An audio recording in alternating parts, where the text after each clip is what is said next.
Hello student. आज हम zoology के अगले अध्याय में ऑक्सीजन रेवोल्यूशन, ऑक्सीजन क्रांति के बारे में पढ़ेंगे। इससे पहले हम ओरिजिन ऑफ लाइफ से रिलेटेड बहुत सारे टॉपिक देख चुके हैं। उसी में से एक टॉपिक ये भी है, जीवन की उत्पत्ति के संबंध में है। जब पृथ्वी बना है तो उस शुरुआती पृथ्वी में या आदि पृथ्वी में ऑक्सीजन तो नहीं था, तो किस प्रकार से ऑक्सीजन आया है और किस प्रकार ऑक्सीजन के आने से क्या क्या चेंजेस हुए हैं पृथ्वी में, वो सबको आज हम पढ़ेंगे। ठीक है, ये शॉर्ट क्वेश्चन में एग्ज़ाम में पूछा भी जा सकता है, तो कि ऑक्सीजन क्रांति क्या है या ऑक्सीजन रेवोल्यूशन क्या है, तो ये आप याद रख सकते हैं इसको। ठीक है, तो चलिए देखते हैं ऑक्सीजन रेवोल्यूशन के बारे में। तो जैसा कि आप जानते हैं, मैं सत्यम डोंडे हूँ, है ना, आपका जूलॉजी टीचर हूँ। तो सबसे पहले देखते हैं ऑक्सीजन क्रांति है क्या, ऑक्सीजन रिवोल्यूशन है क्या। तो ऑक्सीजन रिवोल्यूशन प्रकाश संश्लेषण की वह घटना है जिसमें H2O मतलब जल की सहायता से कार्बोहाइड्रेट निर्मित होता था। जैसे आप जान ही रहे हो, प्रकाश संश्लेषण की घटना में क्या होता है, जल की उपस्थिति में कार्बोहाइड्रेट निर्मित होता है जिसको प्लांट्स ग्रहण भी करते हैं। तो प्रकाश संश्लेषण की वह घटना जिसमें क्या होता है, जल की सहायता से कार्बोहाइड्रेट निर्मित होता है और प्लांट्स क्या करते हैं, फिर ऑक्सीजन को उत्सर्जित करते हैं वातावरण में। तो ये प्रक्रिया उसी प्रकार से हुआ, जब प्रकाश संश्लेषण की घटना शुरू हुआ तो जल की सहायता से कार्बोहाइड्रेट बना और ऑक्सीजन क्या हुआ, वातावरण में उत्सर्जित होता था। और आदि जीवों का मतलब याद रखना, पुराने पृथ्वी में जब पृथ्वी का शुरुआती अवस्था जब वो ठीक से डेवलप नहीं हुआ था, फला फूला नहीं था, तो इसीलिए आदि जीव, उस समय के जीव मतलब पुराने समय के जीव जो सिंपल फॉर्म में पाए जाते थे, उसको हम लोग कह सकते हैं आदि जीव। वर्तमान के तो जो जीव होते हैं वो काफ़ी विकसित प्रकार के पाए जाते हैं। तो आदि जीवों का विकास हुआ। ठीक है, जब ऑक्सीजन का क्या हुआ, वातावरण में उत्सर्जित होता था, तो आदि जीवों का विकास हुआ और वातावरण परिवर्तन के लिए भी महत्वपूर्ण था। तो ऑक्सीजन क्रांति से क्या हुआ, जो आदि जीव थे, पुराने समय के जीव थे और उस समय के वातावरण में उसमें काफ़ी ज़्यादा चेंजेस हुए। तो अब देखते हैं ऑक्सीजन क्रांति को एक पर्टिकुलर परिभाषा के रूप में अगर देखें तो ऑक्सीजन निर्माण एवं वातावरण में उस सर्जन वाली प्रक्रिया ने आदि पृथ्वी में जीवन के विकास के लिए महत्वपूर्ण परिवर्तन लाया। इसे ही हम ऑक्सीजन क्रांति के रूप में संदर्भित करते हैं। ठीक है, तो ऑक्सीजन के आने से क्या हुआ, उस समय के वातावरण में परिवर्तन हुआ, साथ साथ आदि जीवों में बहुत सारे अच्छे चेंजेस भी हुआ, ये कह सकते हैं। ठीक है, वस्तुनिष्ठ प्रश्न में ये भी पूछा जा सकता है कि ऑक्सीजन क्रांति कब हुआ। तो ऑक्सीजन क्रांति का लगभग माना जाता है 2.4 बिलियन ईयर एगो माना जाता है।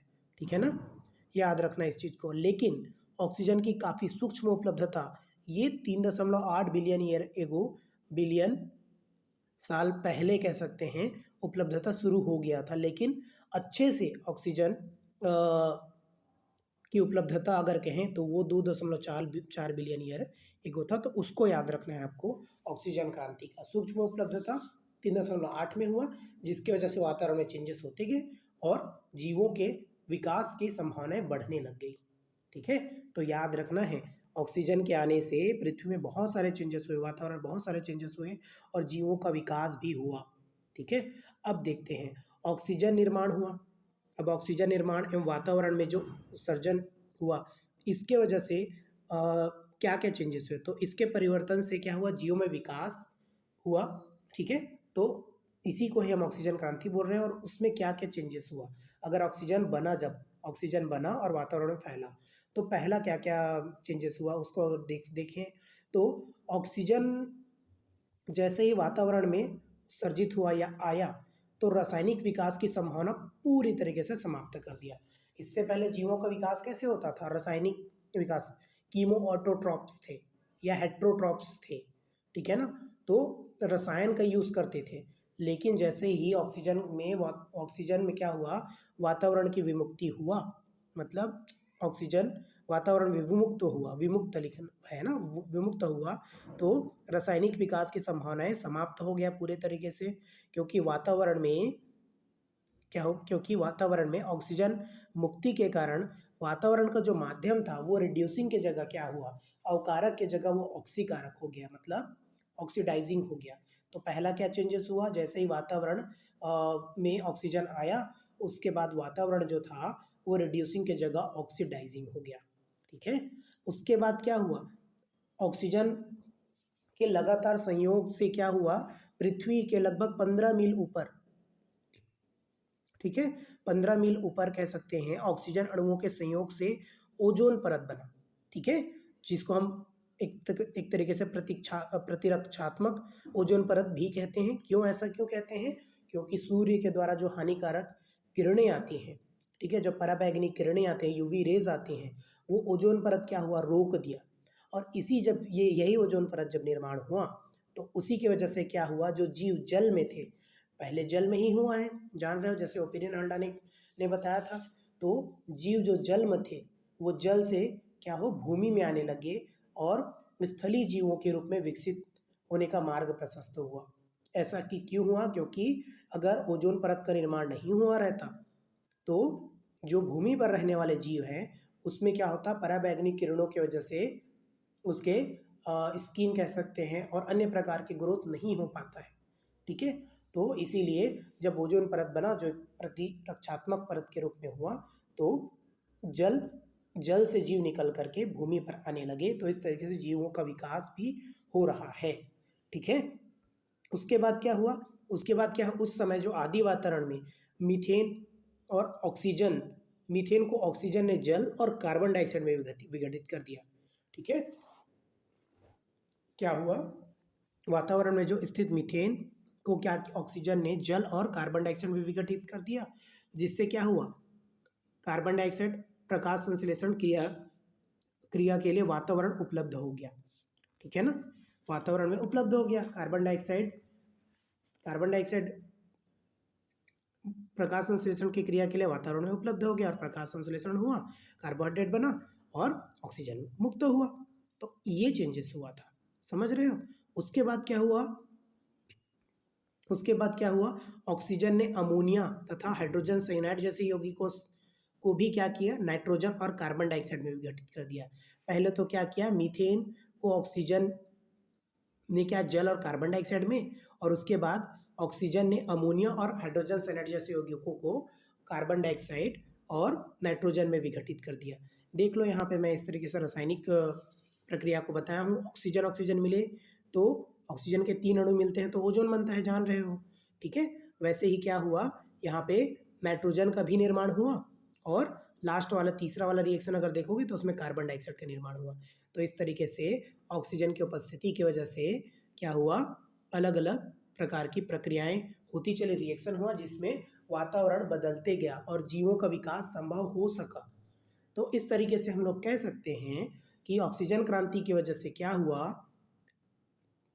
पृथ्वी का वातावरण इस तरह से परिवर्तित कर दिया जिससे जीवों का जो विकास की तीव्रता से विकास होते गया। जो जीवों का विकास था वो धीरे धीरे हो रहा था, वातावरण अनुकूल हुआ और जीवों के विकास में तीव्रता आ गया। ठीक है, तो ऑक्सीजन का उपलब्ध होना पृथ्वी के लिए एक इम्पॉर्टेंट चीज़ था, इसीलिए हम लोग प्राणवायु कहते हैं, है ना। ऑक्सीजन क्या है, ऑक्सीजन नहीं रहेगा तो हम तो जी नहीं पाएंगे, इसीलिए प्राणवायु भी कहते हैं ऑक्सीजन को। तो इस प्रकार कह सकते हैं आदि पृथ्वी पर ऑक्सीजन बनने से रासायनिक उद्विकास मतलब इवोल्यूशन की संभावनाएं समाप्त हुआ। क्यों, क्योंकि रासायनिक विकास क्यों समाप्त हुआ, क्योंकि ऑक्सीजन आ गया। ऐसा क्यों हुआ, क्योंकि वायुमंडल में मुक्त ऑक्सीजन की मात्रा में वृद्धि हुआ और मुक्त ऑक्सीजन से कार्बन डाइऑक्साइड और नाइट्रोजन बनने से, और जो पृथ्वी में जो रिड्यूसिंग एनवायरनमेंट था वो ऑक्सीकारक में परिवर्तन हो गया और ओजोन लेयर का बनना जो सबसे इम्पोर्टेंट चीज़ों में से एक था। पृथ्वी में जो जीव जल में थे वो थल में निकले और थलीय जीव का भी विकास हुआ। तो इस प्रकार ऑक्सीजन क्रांति के बारे में अगर आएगा तो आप लिख सकते हो। ठीक है, ऑक्सीजन रेवोल्यूशन क्या है, ऑक्सीजन निर्माण की प्रक्रिया है और वातावरण उत्सर्जित होने से जीवों में विकास का क्रम आगे बढ़ा, इसी को हम ऑक्सीजन क्रांति कहते हैं। कब हुआ? 2.4 अरब वर्ष पूर्व हुआ। ठीक है, तो ये रहा ऑक्सीजन क्रांति के बारे में। ठीक है, आगे ऐसे ही शॉर्ट शॉर्ट टॉपिक और पढ़ेंगे, क्योंकि जो हम इस यूनिट में जो लॉन्ग टॉपिक है, जो फुल क्वेश्चन में आ सकते हैं, बड़े क्वेश्चन में आ सकते हैं, वो हम कर चुके हैं। तो आगे हम और ऐसे ही प्रोकैरियोटिक और यूकैरियोटिक का एवोल्यूशन पढ़ेंगे। ठीक है, और मोड ऑफ न्यूट्रिशन पढ़ेंगे। ठीक है, तो आज के लिए इतना ही। Thank you.